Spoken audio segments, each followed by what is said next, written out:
Olá, esse aqui é o DevOps School. Ele é um roadmap interativo ligado ao LLM que você pode explorar tópicos para aprender DevOps.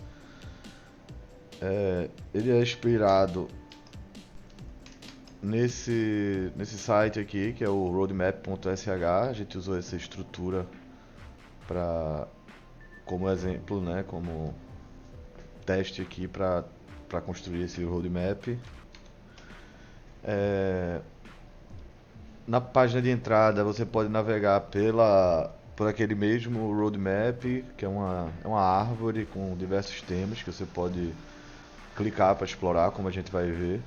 Ele tem a opção de você colocar em português ou em inglês. E ou você pode perguntar diretamente aqui para LLM, ou você pode usar o menu lateral, que é a mesma coisa que tem aqui, né, para ficar mais fácil de você navegar quando começa. Eu vou começar com um exemplo simples. Por exemplo, quero que ele fale mais sobre GitHub. Você pode clicar direto naquela árvore lá também, né? Isso aqui já está hospedado em devopsschool.codisco.space na AWS, como a gente vai ver. Ele chama a API da Amazon usando o Bedrock e nos dá essas respostas. A gente vai ver mais em detalhes depois, mas ele segue esse formato aqui, parseado em Markdown, né? Você pode fazer perguntas, por exemplo, what's Kubernetes? Ele vai tentar, da melhor maneira, estar um pouco dentro desse sentido aqui, mas como a gente perguntou já fora, ele não tem problema, ele segue para outros temas. Mas ele está usando o GitHub aqui como base também, né? Então pode ser que ele puxe informações específicas do tema que você esteja trabalhando, a depender. Você pode, por exemplo, mudar para português, perguntar o que é Kubernetes.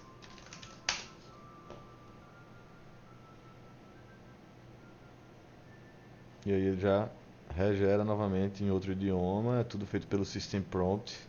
Nem sempre ele pode funcionar perfeitamente, mas se você pedir para ele explicitamente falar em português, ele sempre vai falar. É, Voltando para cá, né, você pode seguir pela diretamente aqui pelo roadmap.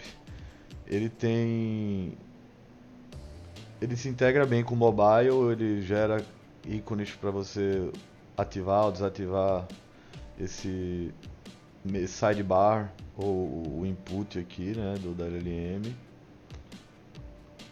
Ó, em português, porque está setado lá, né? Vamos testar um outro aqui só para terminar, em inglês agora.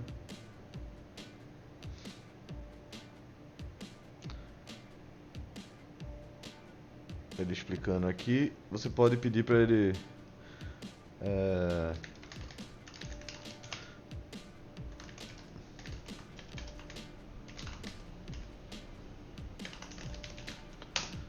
pra gente testar um pouco aqui como ele passeia o Markdown, né? Ele tem esse parsing usando o Markdown, ó, ele fez um diagrama mermaid, nesse caso não funciona, mas você pode colocar em algum lugar. Ele gera essas opções de como usar código pequeno, online coder, né? E tabelas, né? Ele faz vários. Ele tem um bom suporte para Markdown. Agora vamos para o código. Esse aqui é o README, né? Vou tentar fazer um overview antes de a gente ir direto para o código.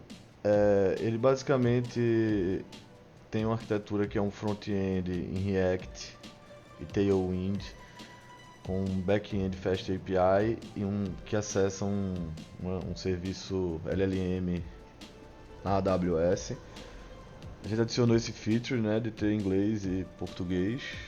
Vai ver como isso funciona melhor. Ele tem alguns componentes simples que a gente também vai explorar, que são basicamente os componentes que a gente agrega aqui no React, né? A gente está falando do front-end aqui. Ele basicamente faz um request e um response para a API chat no back-end e o back-end lida com o resto. Nós temos essa estrutura do roadmap, né, que é o que exporta lá, a gente também vai ter a oportunidade de ver no código. O back-end, como a gente estava colocando, o front-end se comunica com o back-end aqui, Fast API, que por meio desse componente Bedrock Client faz toda a comunicação com o runtime da AWS do Bedrock, que expõe ao modelo, que no caso aqui é o OpenAI Open Source, né, que é o modelo open source mais moderno do ChatGPT. Fora isso, ele tem um health, que acho que a gente já colocou tudo. Temos aqui, ele constrói lá no Bedrock Client as mensagens, a forma que ele se comunica, né? Aqui está a setagem de como ele seta os tokens, a temperatura, o top. Isso aqui foi bastante experimental, né? E o System Prompt, que tem inglês e português, também bastante experimental, até você conseguir chegar num modo que você queira, que ele não alucine, que ele consiga ficar dentro do tema, do tópico proposto. Por fim, acho que o mais importante aqui nesse momento, a gente tem uma infraestrutura da AWS, que tem uma VPC com duas subnets, uma privada e a pública. A pública tem um load balance expondo toda a aplicação para a internet. Na privada a gente vai ter o Fargate, né, o Container Service do AWS, que é esse back-end que está aqui no container do Fast API, ele é ligado à API do Bedrock da AWS. E fora isso, nós temos na parte do front, a gente coloca tudo num bucket que vai para o CloudFront para ser cacheado, né? É bastante rápido e funcional. Tudo isso volta lá para o load balance que controla, né? Em relação à nossa pipeline, a gente tem uma pipeline que fica dividida em back-end e front-end, são dois arquivos, né, de GitHub Actions, que só se mexer apenas numa pasta de back-end ou de front-end, ele vai trigar apenas das pipelines, né? Para evitar que sempre fique fazendo tudo novamente dos dois lados, a gente só usa o que mudou, né, aqui. No back-end ele vai mandar para o repositório e vai criar a imagem do container, né? Esse aqui é um repositório de containers da AWS, que finalmente, por meio de uma tag, que vai para o serviço de container propriamente dito, que se comunica em última análise com a API da Bedrock. E no front-end ele builda, né, o projeto gerando aquele dist, são arquivos estáticos. Então eles vão para um bucket e esse bucket é automaticamente jogado para a distribuição CloudFront, faz o update, né, como que descreve aqui. Indo aqui para o código, vamos começar pelo front-end. Aqui está o dist, né, que não vai lá para o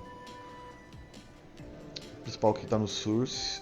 Nós temos os componentes, que são aqueles 4 componentes que tem, que é o roadmap tree, que é o menu de sidebar, o overview, que é a página inicial, que também é uma árvore de roadmap, o input para você se comunicar com a LLM e a tela de chat propriamente dita, né, que é onde vem as informações.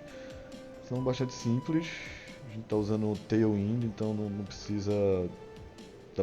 Dá para além de jogar o JavaScript, o HTML, o próprio CSS já vai ficar aqui dentro também, fica prático, né?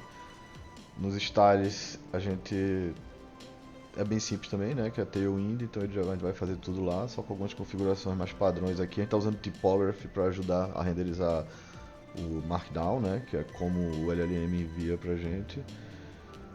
Aqui no Data é onde fica justamente o road tree, né? Alterando aqui, ele já altera lá automático, uma espécie de configuração, fica prático. E o app que é quem coordena quase tudo isso. Fora isso aqui a API, né? Que é simples para se comunicar, construção simples. Eu acho que esse aqui é o principal aqui do front-end. Em relação ao back-end, ele é um pouquinho mais complexo, ele está em com o middleware, com o CORS ativado para funcionar apenas com a origem do site, né? Eu deixo aqui localhost para dev.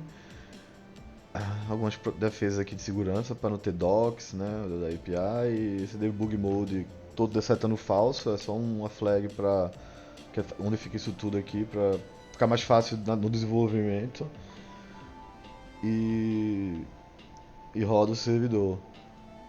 O, o System Prompt, a gente criou esse arquivo TXT para você dar suporte para idiomas, né, inglês e português. O cliente Bedrock é o que faz toda essa configuração, como a gente já viu, para se comunicar com a AWS.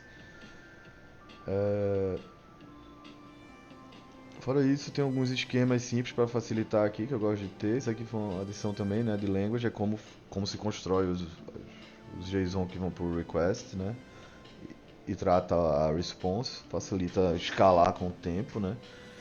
Está usando o V, né, para manter aqui a Venv integrada, e o Dockerfile que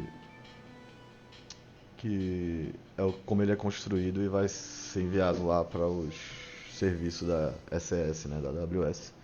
Também bastante simples, seguindo mais ou menos o protocolo que o UV e o FastAPI indicam.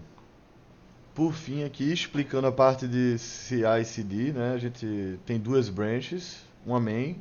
Você eventualmente pode criar um intermediário aqui de dev, de testes, às vezes para facilitar assim usar múltiplos usuários. Como eu estou sendo o único dev aqui, eu mantive essa estratégia de ter só duas nesse momento.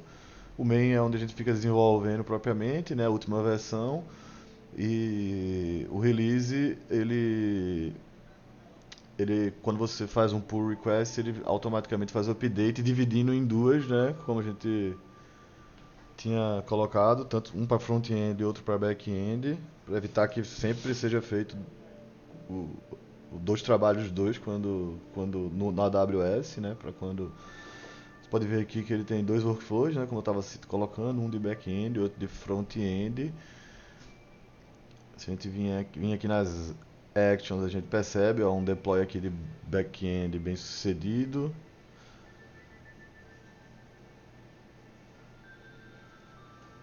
Que você que ele vai que ele faz os passo a passo certinho para buildar uma imagem no Docker, puxa, envia pro SS, quer dizer, antes disso é pro SR, né, pro Container Registry, e depois pro container para ser rodado no Fargate, e faz toda essa automaticamente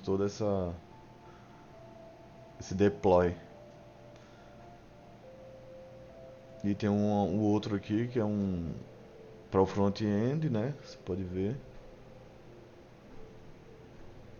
Justamente um pouco mais simplificado, né? Por isso que é interessante deixar separado. Ele faz a build, né? Gerando o arquivo estático da página e envia para o S3 e depois vai para o CloudFront, né? Faz um cache no CloudFront. É basicamente isso.